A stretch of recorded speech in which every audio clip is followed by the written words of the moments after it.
Alright, so itutuloy na po natin yung discussion ko po ng kung paano nga ba nagagawa ang isang batas. Okay? Pag-usapan po natin yung sa part ng national level, kung saan po ginagawa ang batas in the national level. Okay? So we start with the first phase, which is initiation and origination. Okay, I know and I understand that it may seem very complex kasi tignan mo yung ginawa kong flowchart, parang iba sa ginawa po ninyo. And this is what I am expecting you to give me because you are public administration students. Ang paggawa ng batas, hindi lang yan linear, okay? Dapat may deeper appreciation and deeper understanding po tayo kung paano nga ba ginagawa ang batas sa Pilipinas, okay? Now, yes, maraming boxes, maraming mga arrows. May yes, may no, may bumabalik or may loop, okay? May endpoint, okay? May kulay green, may kulay gold, may kulay red, may kulay gray. These are important factors and identifiers that you have to take note because, okay? Because this is where the policy making process becomes complex, okay? Now, let me emphasize first, no? A bill does not simply move forward all the time. Hindi siya linear, hindi siya iisang straight path, no? May pagkakataong yes, na-approve siya, so walang masyadong problema. May pagkakataong nare-reject siya. What will happen? Yaan yung gusto kong tutukan, okay? Kasi we have to evaluate and understand all scenarios possible. Diba? Sabi niyo sa akin, I want to learn how the policies are made in the Philippines. So gusto kong i-point out na hindi lang po siya straight direction. What if ni-reject ni Presidente? What if may ibinalik? What if may pagkakaiba si House of Representatives at saka si Senate? What if may amendment? What if may debate ulit? Okay? So, those are the things that these process flow considers po. Okay? So, habang dinidiscuss ko po ito, lagi po ninyong tatanungin ang sarili ninyo, ano na ang nangyayari sa stage na ito? Ano ang kailangang gawin? Sino ang involved? Kapag yes, saan pupunta? Next stage na ba? What if nag-no? What if hindi okay? Anong mangyayari? Yaan yung gustong i-discuss ng flowchart sa inyo. Ito yung dapat inaaral ninyo kasi the more complicated it is, the more you need to study because you are all expected to learn this because you are public administration students. Okay? Now, let's begin with phase 1. Okay. I-zoom in ko lang para maging malinaw yan. So, phase 1, initiation and origination stage. Okay? Before there is a bill, bago pa magkaroon ng panukalang batas, nagkakaroon muna tayo ng idea. Nagkakaroon muna ng concept. Nagkakaroon muna ng problem. Okay? At saan nanggagaling yon? Of course, from the policy originator. And katulad ng sinabi ko sa discussion po natin, these sources are coming from various individual. Okay? Pwedeng sa mga senador mismo, pwedeng sa mga congressman mismo, pwedeng sa mga executives like the president, the mayor, and the punong barangay, or even the governor. Okay? Pwede rin po manggaling ito sa mga iba't ibang mga pambansang ahensya, katulad ng DENR, DILG, DepEd, DOH. Okay? Pwede manggaling po ito sa mga local government units kung saan sila ay nakararanas ng problemang ito. Pwedeng manggaling sa mga civil society organizations, professional associations, or kahit sa ating mismong mga citizens. Okay? You have to take note, my dear friends, the originator is distinct from the formal author. Pwedeng sa akin nanggaling yung idea, pero hindi ako yung magsusulat ng batas kasi hindi naman ako senador, kasi hindi naman ako congressman.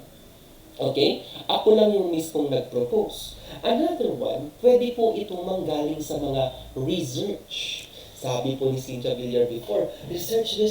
Balik na balik ka sa research. Siya, matalinong tao daw, hindi niya kailangan ng research. Pero in this case, research is very important because it helps us propose a data-driven policy. Okay? The next question is, yun po bang mga concept, yun po bang mga idea ay umaayon sa Section 24 ng ating Constitution. Ano pong ibig sabihin po ng Section 24 of the 1987 Constitution? It provides that certain legislations, certain bills, okay, must originate from the House of Representatives. Hindi po lahat ng mga panukalang batas ay nanggagaling sa Senado or sa House of Representatives. May mga specific pong mga panukalang batas na dapat manggaling po sa House of Representatives. Ano po yung mga yon? Take this down. Number one would be appropriation bills. Number 2, revenue bills. Number 3, tariff bills. Number 4, bills authorizing an increase of public debt or utang. Number 5, bills of local application para sa mga LGUs. And number 6, mga private bills po. Yaan po yung mga uri po ng mga panukalang batas na dapat manggaling sa Kongreso as sa House of Representatives at hindi po sa Senate. Okay? Now, balikan ko naman po sa part ng originator para po magkaroon tayo ng konteksto. Okay? You have to take note. Okay? May problem, may concern, may proposal, may gustong baguhin sa existing law, may bagong programa na gustong gawin, may sector na humihingi ng protection, may government agency na gustong magkaroon ng bagong authority or bagong kapangyarihan. So saan pwede manggaling ang idea? Madami. Sa lahat ng mga binanggit ko po sa inyo kanina. Okay? So yun po yung mga tinatawag nating sources of concepts to be made or translated into a policy. Okay? Ngayon, may teachers organization o may mga asosasyon ng mga guro. Okay?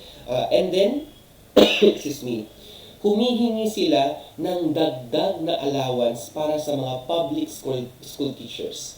So, yung Teachers Association po ay policy originator. Okay?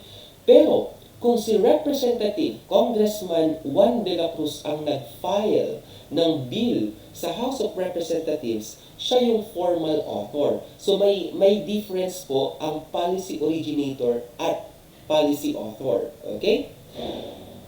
Idea may come from the people. They are the originator, but formal filing must be done by a legislator. Okay? So, the next question, yung idea ba ay sumasaklaw sa Section 24? If yes, then yung policy ay dapat po manggaling muna sa Kongreso or sa House of Representatives. Okay? If not, then pwede po itong manggaling either sa Senate or sa House of Representatives. What are appropriation bills? An appropriation bill involves the use or allocation of public funds. So for example, gagawa na po ng budget, of course, that is an example of an appropriation bill. Number 2, what is a revenue bill? Na dapat manggaling po siya sa House. Okay? A revenue bill involves raising government's revenue usually through taxes or similar sources. So pag may panukalang batas na pataasin yung buwis sa Pilipinas, dapat po manggaling lamang ito sa House of Representatives. Ano naman ang tariff bill or taripa? Ito naman po yung mga duties or mga taxes na ipinapataw sa mga imported or exported na mga produkto. So pag bumili po kayo ng mga produkto abroad, may tariff pong binabayaran yan or may buwis na binabayaran. Ang tawag po doon ay tariff. Okay? Next, a bill authorizing an increase in public debt concerns government borrowing. Kapag po may mga proyektong hindi or kulang sa pondo, pwede pong umutang ang ating pamahalaan. So, dapat po yung batas manggaling po sa House of Representatives first. Okay? Una. Okay? A bill of local application which applies now particularly to a specific locality. And private bill concerns particular private interest rather than public generally. So if these belong to one of these categories, then yes, it must come first from the House of Representatives. It must originate from the House of Representatives. Now, paano pag hindi naman po siya pasok doon sa sinabi sa Section 24? Then, pwede po itong manggaling sa kahit ano pong chamber ng legislative branch. Okay? Then, generally, the bill may originate in either of the chambers. Meaning, pwede siya mag-umpisa sa House or pwede rin po siya mag-umpisa sa Senado. But, let me repeat an important thing. Section 24 tells us where certain bills must start. It does not mean that the Senate can no longer participate. Okay? Manggagaling lang siya sa House of Representatives, pero may part at may papel pa pong ginagampanan ang Senado. The Senate may propose later on amendments, may also agree or disagree on the proposed bill. The only constitutional requirement is that this particular bill must originate in the House of Representatives. So, kapag tinanong ko po kayo, revenue bill, saan ito mag-originate? It must come from the House of Representatives. What if ordinary bill po ito na hindi galing sa Section 24? Then, pwede po itong manggaling sa either House or Senate. Okay? Now, let's proceed to the filing of the bill. Okay? So, dito po pag-uusapan natin yung author, yung bill and yung bill drafting division and bills and index service. Okay? Now, in this point, once we already know kung saan ba nanggaling yung bill, saan mag-originate yung bill, and then mag-uumpisa na po yung formal legislative processing. Okay? So, the legislator, yung pong proponent, o yung magpo-propose na po, maghahanda na po siya sa panukalang batas. Now, the legislator does not always personally type every word of the bill. Meron po siyang mga legislative staff and institutional support, okay, that may assist in the drafting.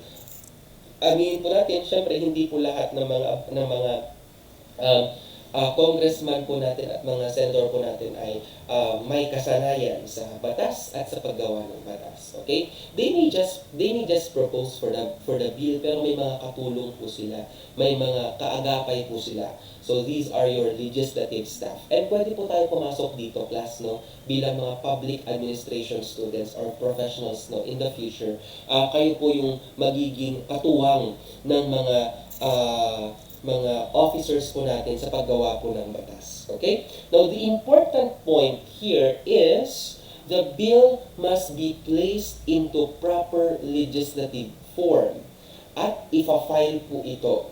The moment the bill is filed, okay, then it will be assigned now to a specific bill number. For example, Senate Bill 10161 or kaya House Bill 6967. Okay? So, pag meron na po silang number, the number becomes the official identifier. Yun na po yung identity ng inyo pong measure or ng inyo pong panukalang batas. After filing, the bill is reproduced and eventually included in the order of business for the first reading. So during the first reading, my dear friends, okay, during the first reading, babasahin po yung title at saka yung bill number. Okay? For the House process, it is reflected in the flowchart. Dito po yan. It includes now the order of business and of course, it will happen 3 days after its filing. So kung mapapansin po ninyo, filing does not immediately mean debate. Inihain mo lang muna. And that's it. Pagka inihain mo na po siya, magiging part na po siya ng regular session kung saan po babasahin ang pangalan at ang bill number po nito. This is merely an administrative process. Kasi nga, umpisa pa lamang po ito. Legal basis po natin would be yung House Legislative Process, which includes bills and index service, and of course, Article 6 of the 1987 Constitution. We have here LB2, yun, nandito po siya, LB2, and of course, LB12 daw po. Okay. Now, we proceed with the first reading. Ano pong nangyayari during the first reading? Okay? Well, this is very important because many students na assume that when it comes to reading, debate agad. Deliberation agad. Mali po yan. Okay? The first reading is merely an introductory and, of course, referral in nature. During the first reading, the title and the bill number are read. Pinabasa lang po yan. Wala na pong ibang gagawin. Hindi po buong bill ang pag-uusapan. Title lang at bill number.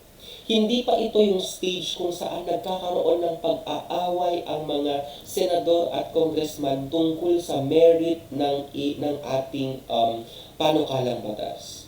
Pagkatapos mabasa ang bill number at title, i-refer na po ito sa specific appropriate committee. For example, may panukalang batas regarding environmental protection. Binasa yung House Bill number, at the same time yung title, sasabihin, the bill is referred to the Committee on Environment and Natural Resources. Ganun po yun. Another example, if the bill is about education, then of course, sa Education Committee. Pag Agriculture, Agriculture Committee. Local Government, of course, Local Government Committee. Okay? So the basic purpose of first reading is 1. Formally introduce the bill, and 2. Identify it.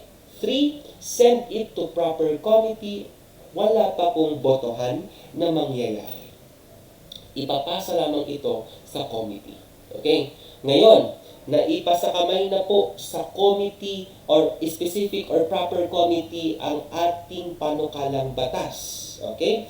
We now arrive to the most important parts of lawmaking. The committee stage. Class. Listen. This is where much of the real work happens. Okay? Kapag iniisip natin ang Congress, kadalasan ang naiisip po natin ay yung plenary session. Yung nagsasama-sama ang lahat, tapos nanonood tayo sa mga committee here, sa debate. Hindi po yun. Okay? Hindi po about microphones. It's not about speeches, debate, whatsoever. Okay? A lot of work in the policy-making process happens during committee meeting and committee deliberation. Okay? Pag natanggap na po ng committee yung panukalang batas, pag-aaralan po nila yan. The committee may ask for public hearing. Kaya napapansin niyo, di ba, in committee hearing, for example, House inquiry in aid of legislation. So magpapatawag sila ng hearing kung saan pag-uusapan nila to, yung hearing na yun ay hindi hearing para litisin at sabihin guilty ang isang tao, but rather the hearing is just a mere procedure in order for it to be a basis of a specific law. Kailangan ba ng technical experts? Mag-i-invite sila ng mga resource speakers. Kailangan ba tawagin din natin yung mga apektadong sektor, mga manggagawa, for example, mga driver ng jeepney, mga security guards kung kailangan. Kasi sila yung magbe-benefit sa panukala. Kailangan ba ng mga government agencies? Ipapatawag nila. Okay? Kailangan ba ng supporting data, mga research, for example? If this is necessary, then the committee will now call for a public hearing. No? Resource persons may be invited. Kaya nagkakaroon ng tinatawag nating subpoena. What is subpoena? Sige na. Ano po ang ibig sabihin ng subpoena? Practically, it's a legal order or a legal document, no? Calling for or inviting someone or a specific document to be presented before the body. Okay? Meron tayong subpoena ducis tecum at subpoena ad testificandum, but that's not our focus for now. Okay? Now, if may panukalang batas patungkol sa education, definitely ipapatawag ang DepEd Secretary, ang CHED Commissioner, mga teachers groups, no, mga principal or school administrators, mga students, pwede rin pong ipatawag sa Kongreso, and even mga experts. Okay? So, ganun lang po ang ginagawa sa committee. And then, yung committee po ay bubuo ng tinatawag nating TWG. Ano po yung TWG? Okay? So, the TWG stands for Technical Working Group. Okay? Mas maliit po itong grupo kung saan sila po yung mag-aaral closely. They will try to examine, they will try to study the policy proposal more closely. For example, doon na po nila pag-aaralan yung mga definition of terms, coverage ng batas, sino ang saklaw or sakop ng batas. Kung ito ay may penal provisions, ano yung mga penalties paglalabag ang isang tao sa batas na ito. Yung funding, saan kukunin yung budget sa implementation. Paano i-implement ito or our implementation mechanisms. The agencies responsible for the implementation. So practically, it's not just about, saying approve or disapprove. No? The committee can actually improve, make the bill better, or even reshape it in the sense to make it more appealing to the public. Okay? Anong pwedeng gawin ng isang committee? So, during the committee deliberations here on this part, okay, the committee may amend the bill. Pwede nilang baguhin yung specific part ng isang proposal. Meaning, pag may nakita silang lapses, babaguhin nila yung isa or dalawa or tatlo sa mga provisions na to. They can even consolidate now similar bills. Kasi may mga pagkakataon po na dalawa, tatlo, limang mga senador or even kongresista ang magpropose ng iba't ibang bill na may parehong subject. Kaya pag-iisahin nila ito or they will try to consolidate it. No? For example, there are 3 representatives na nag-file ng 3 separate bills patungkol sa mental health support sa mga paaralan. So, ang gagawin ni committee, instead na iisa-isahin po nila itong bilinggin or pag-aaralan, i-consolidate na lang po nila. So, ganun po yun. Pwede rin po magkaroon ng substitute bill, no? Meaning, instead of merely changing few words, babaguhin yung buong text ng panukala. Okay? So, remember my dear friends, the bill that enters the committee may not be exactly the same proposal na ipinasa po during the first reading. Okay? This is policy making. Nag-e-evolve ang mga proposals. Nagbabago po sila. Now, here comes the decision point. Is it favorable to the committee? Okay? So pagkatapos pag-usapan, pagkatapos magkaroon ng hearing, pagkatapos magkaroon ng amendments, and even some technical works, the committee must decide. Does the committee report the bill favorably? Meaning, does the committee recommend that the bill will move forward? Okay. Ngayon, pagka okay, approve, yes ang sinabi ng committee, then it will proceed now to Committee on Rules, undergo sponsorships, and even magkakaroon na po ng deliberations sa floor kasama ang floor leaders at iba't ibang mga members. So the committee report is now registered and numbered by the Bills and Index Service. It will now be entered once again in the order of business, and it will be referred now to Committee on Rules, which calendars the bill for second reading. Kapag inaprubahan na po ito ng committee, undergo na po siya ng second reading, wherein the Secretary General reads the number, the text, and the title. Buong text na po yan. This is followed by the period of sponsorship, and of course, it will now open for debates on the floor. Okay? Magkakaroon ng period of amendment, and pagbobotohan na po ito either by viva voce or voice vote, count by tellers, division of the House, or even nominal voting. So there are different ways to actually vote, no, in this case. Sir, what if no, hindi po siya pumasa sa committee? Then, what will happen? Hindi po ibig sabihin nun na patay na ang panukalang batas or end game na or dead end na po siya. Depending on the chamber rules and circumstances, may mga corrective measures pa po tayong pwedeng i-take kapag sinabi ng committee na no, hindi siya pasado. For example, the committee may amend the measure once more. Pwede pa po itong magkaroon ng separate na TWG. Pwedeng magkaroon ng substitute bill. Pwedeng magkaroon ng consolidation with another proposal. Pwede pang magkaroon ng another hearing. Okay? And they may reconsider the previous decision if allowed by rules. So, instead of thinking na no, dead end na po siya, hindi po. No may sometimes mean that the bill is not acceptable sa present form po niya, pero pwede pang i-revisa or baguhin, i-negotiate, i-improve, at pag-usapan muli. The return for another decision. So, halimbawa, nagkaroon na ng corrective measure dito sa recovery route. Ibabalik ulit dito sa committee, tapos pag okay na, then it will proceed here. Katulad ng diniscuss ko kanina. Now, we proceed with the second reading. So, dito na po tayo. Approved on the second reading.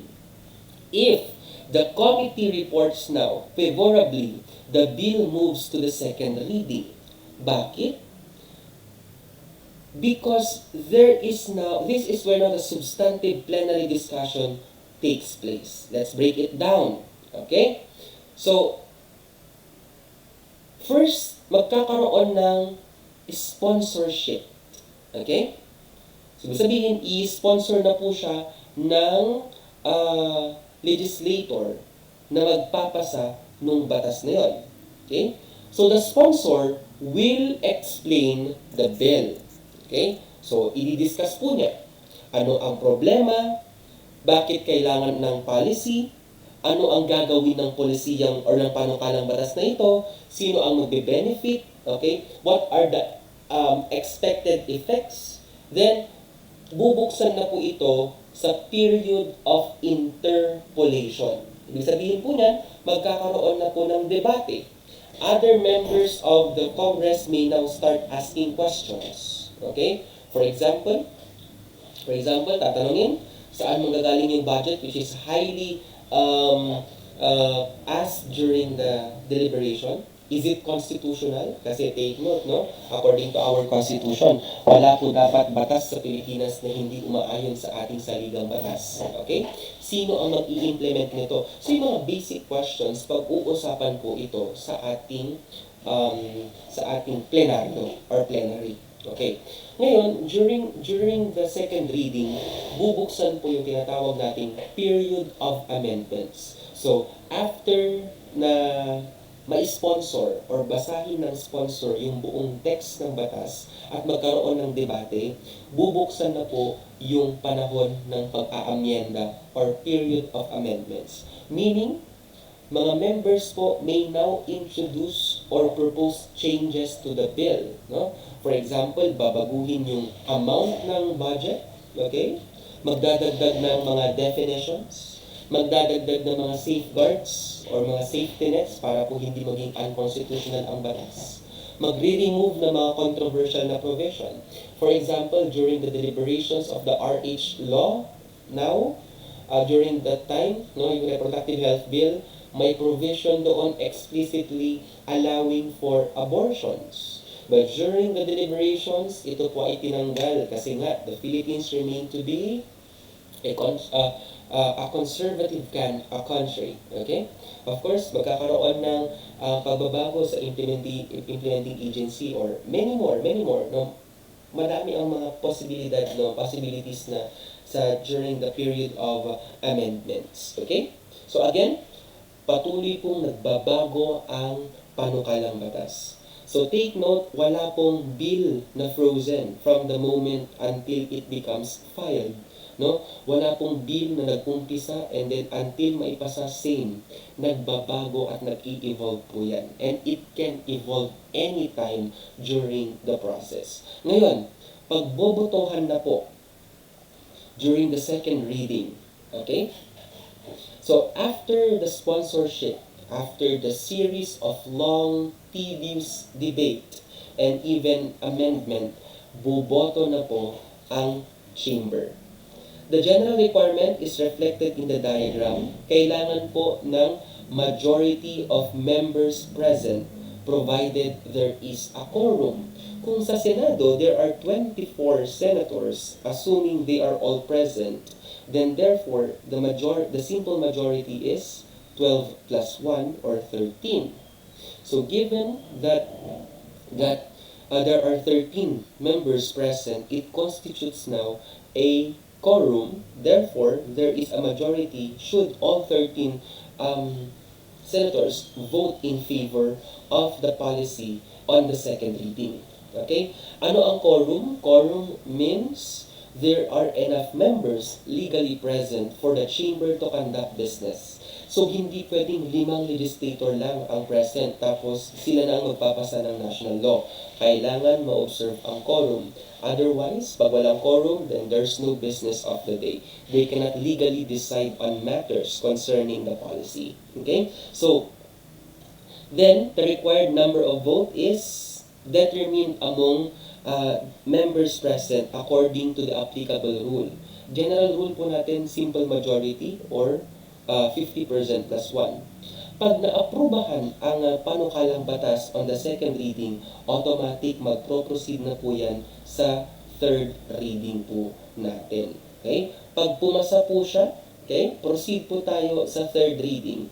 If rejected po yan, then magkakaroon na naman po ng corrective route. Okay? So, pag sinabi halimbawa sa second reading, nag-no sila, corrective route po tayo. Okay? Gagawan po ng mga amendments and edits po ito and then pupunta ulit dito, ipapa-aproba po at pag na-aprobahan na po siya, rekta na po tayo sa third reading. Okay? Pwede pong mag-file ng motion for reconsideration, okay? Para po ma-review at i-consider ulit ng House yung inyong panukalang batas. Okay? Now, we proceed with the third reading. Okay? By this time, the major debates and amendments should have already happened. So, sa third reading po, mostly wala na dapat mga debate po yan. Napagkasunduan na po lahat ng mga suggestions and recommendations for these changes. And the Constitution provides an important rule. No? Generally speaking, printed copies of the bill in final form must be distributed among all members at least 3 days before its passage. Bakit? Kasi i-review pa yan, no, ng mga kongresista po natin at kailangan po nila mabasa po yan para alam po nila kung ano po yung pinagbobotohan po nila. Then, they should have time to read the final version. Pero may exception po dyan. The President may certify the necessity of immediate enactment under circumstances recognized by the Constitution. Kaya maririnig po ninyo, may mga pagkakataon na sinasabi, the President of the Philippines certified the bill as urgent. So, pwede niyang i-bypass lahat ng mga proseso po dito. Okay?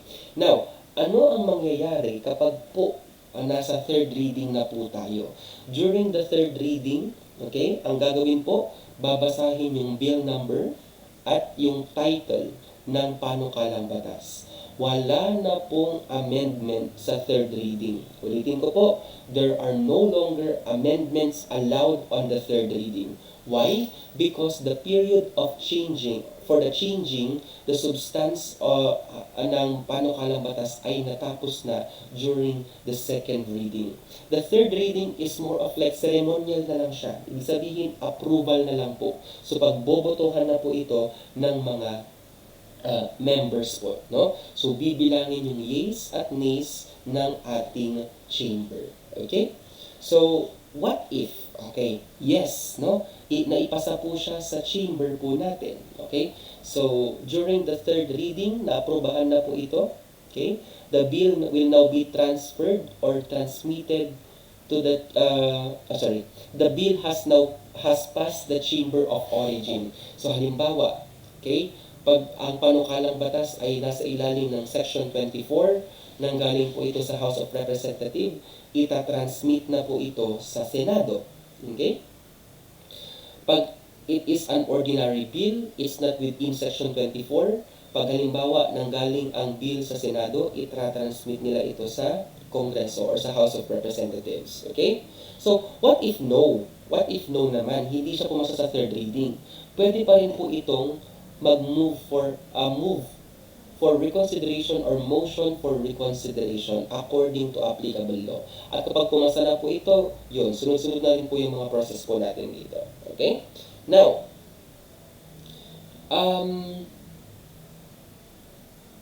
what if nag-file tayo ng motion for reconsideration and still hindi pumasa yung panukalang batas? Hindi pa rin pinayagan ng chamber na pumasa yung batas on the third reading. Patay na ba ito? Practically, wala pong namamatay na mga polisiya. Ma-archive lang po siya. Okay? You have to take note, my dear friends, that a failed bill is not itself revived, but the same proposal may be refiled as a brand new bill starting again from the first reading. Ganun po ang mangyayari. Kapag po nag-motion for reconsideration na tayo and still hindi pa rin pinayagan ng House. Okay. So, from the Chamber Secretariat, the approved bill on third reading will now be transmitted to the second chamber. Okay? So, matatanggap na po ng second chamber yung kanilang panukalang batas. Okay? And the same process, magkakaroon din po sila ng first reading, second reading, third reading po. Okay? And then kapag po ito ay naipasa na, okay? Ngayon, magkakaroon ng tinatawag na bicameral conference committee. Okay? Usually, nagkakaroon ng bicameral conference committee kapag yung panukalang batas na ipinasa ng parehong chambers, the House of Representatives and the Senate, ay may difference. Magpapatawag po ng bicameral conference committee. Pag same, walang pinagkaiba, then all goods na po tayo. Pero pag may pagkakaiba, magpapatawag ng BICAM. Okay? Ano ang mangyayari sa BICAM? Okay? During the BICAM, okay, the House and the Senate conferees, okay, appointed by the presiding officer, will meet to settle, reconcile, at the same time, thresh out differences on any of the provisions. So, pag-uusapan na po nila dyan, okay, paano ba nila i-reconcile or pagsasamahin ang mga panukalang batas. Okay? So, meron po tayong House conferees at meron din po tayong Senate conferees. Their job is to meet halfway. No? So, pag-uusapan nila, okay, for example, may ayuda. Sa House version, ang sinasabi, 5,000 pesos ang ayuda. Sa Senate version, 8,000 pesos. Hindi pwedeng dalawang amount ang ipasa sa presidente. So, ang gagawin nila is mag-a-agree sila sa isang win-win na amount. Kung 5,000 ba, susundin nila, or 8,000, or mag-meet halfway sa 6,500. Whatever the compromise they reach, it must result in one reconciled text. Dapat may salaang nun iti maipasa, manipod dayjay bicameral conference committee. Okay? Now, pagkatapos ng BICAM conference, then magkakaroon ng BICAM report. No? by this time, yung BICAM report ay kailangang aprubahan at i-adapt ng parehong house. Okay? So, magkakaroon ulit ng botohan. Kapag po nagkaroon na ng botohan, okay, magkakaroon na po ng BICAM voting. You have to take note that the voting in the BICAM must be separate at hindi joint voting. That's according to our Constitution. Kasi kapag po joint voting, lugi ang Senado. 24 lang sila as compared to House of Representatives na 300 plus sila.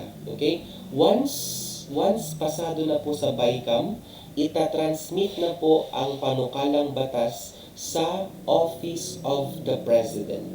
The Office of the President may sign the law at sign the bill into a law. Okay? At pag pinirmahan na po niya ito, congratulations, meron na po tayong Republic Act. What if hindi pa pinirmahan ng presidente at actually nagbigay siya ng veto? Veto, ibig sabihin may mga recommendations siya for edit. Ibabalik po ito sa Kongreso, sa House at sa Senate. Kailangan po nilang sundin ang veto if susundin po ito ng Kongreso, or pwede rin pong i-override ng Kongreso ang veto, okay, by 2/3 majority ng members of the House. What if na-transmit sa Office of the President yung panukalang batas pero no pansin si President? Anong mangyayari? Okay?